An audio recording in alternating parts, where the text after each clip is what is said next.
Skillshare is for designers, photographers, marketers, artists, and lifelong learners. Skillshare is for foodies, commuters, risk takers, the young, and the young at heart. It's for strategists, free spirits, purists, the bold, the curious, the characters, the makers, and the breakers. Skillshare is for everyone, an online learning community with thousands of classes to advance your career, improve the world, and pursue the work you love. What will you learn next? It all starts on Skillshare.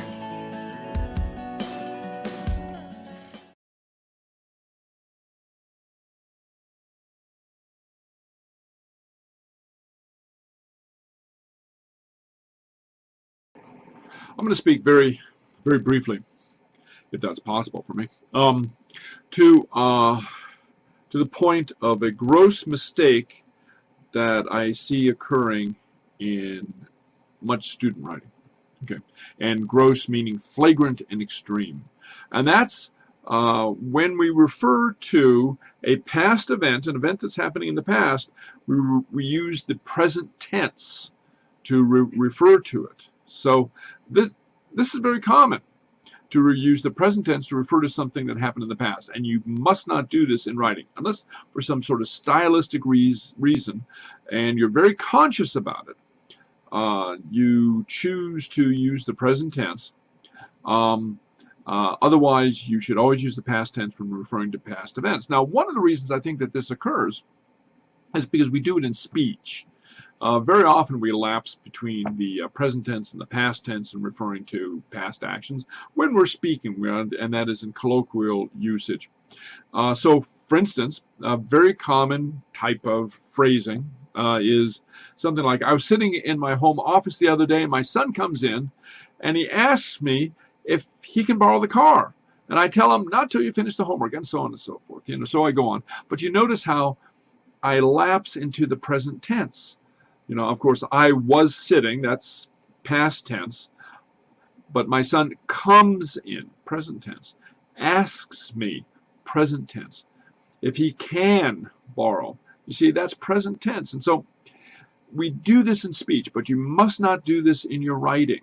In your writing, the correct way to phrase this, this little narrative would be, I was sitting in my home office the other day, and my son came in and asked me if he could borrow the car, and I told him, so on and so forth. So you see, in writing, you must be very careful that when you're referring to past events, that you always use the past tense, and use the correct tense in all other forms as well. One of the most egregious examples of this kind of error, egregious being a word that means bad, or flagrant, or even evil, is, though you might question whether faulty verb usage can really be classified as evil, but we'll save that discussion for another day. But the most egregious violation of the rule to be consistent, and that's a rule in language usage, to be consistent in the application of the verb tense, is when the writer flips back and forth between the past and the present. So, as we have in the example right here, I was sitting in my home office the other day, and my son comes in and asks me if he could borrow the car, and I tell him. So, notice that I've highlighted in red the past tenses, and in blue the present tenses. And so the reader is flipping back and forth and perhaps confused. And again, doesn't cause us a problem in speech, but it can cause a problem in writing that we should not allow. Because remember, whenever you confuse the reader, you lose him or her.